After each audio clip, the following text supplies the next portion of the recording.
Periods are tough, aren't they? We feel emotional, we have cramps, we have bloating, and yet we shy away from talking about these things and many other problems with our gynecologists. Today, we'll be sharing 7 such things that one of our in-house experts want you to stop doing for your benefit in the long term.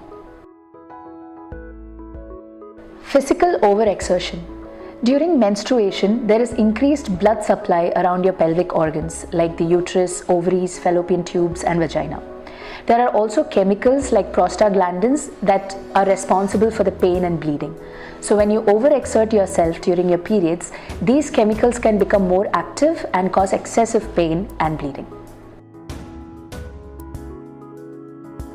Sanitary pads soak menstrual blood and convert it into a gel form.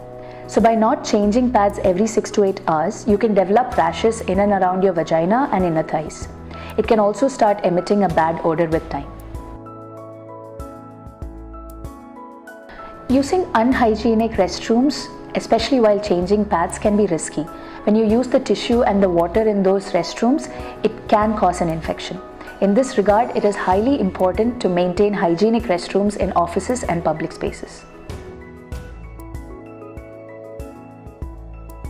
Ideally, one should avoid sexual intercourse during periods. However, it would be safer to indulge in sexual activity when the bleeding is relatively less, that is the 4th day of the cycle or later.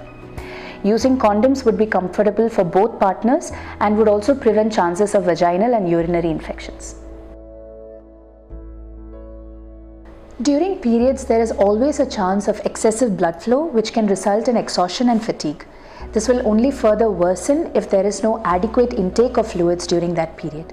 So, one must always be careful to take a sufficient amount of water, coconut water, buttermilk, juices or soups. Hormones like progesterone can cause constipation. Consuming refined foods like burgers, pizza and pasta, among others, can increase this constipation tendency. To avoid this, one must have fruits and fresh vegetables, especially in the premenstrual and menstrual phases. Menstrual cramps can manifest themselves as backache, lower abdominal cramps or severe leg pain, which is very common and happens with more than 50% of the women. If these symptoms interfere with your everyday activity like school, college or office work, do not hesitate to seek treatment from a gynecologist. There are certain vitamins that you can take that can reduce chances of severe cramps. You can also use heat and pressure to control the pain. Some women may actually need to use painkillers. However, do consume this only in the minimum quantity and after consulting with a gynecologist. We hope these pointers prove helpful to you. Do share them with your friends as well. Stay safe and healthy, and we'll see you next week with another video.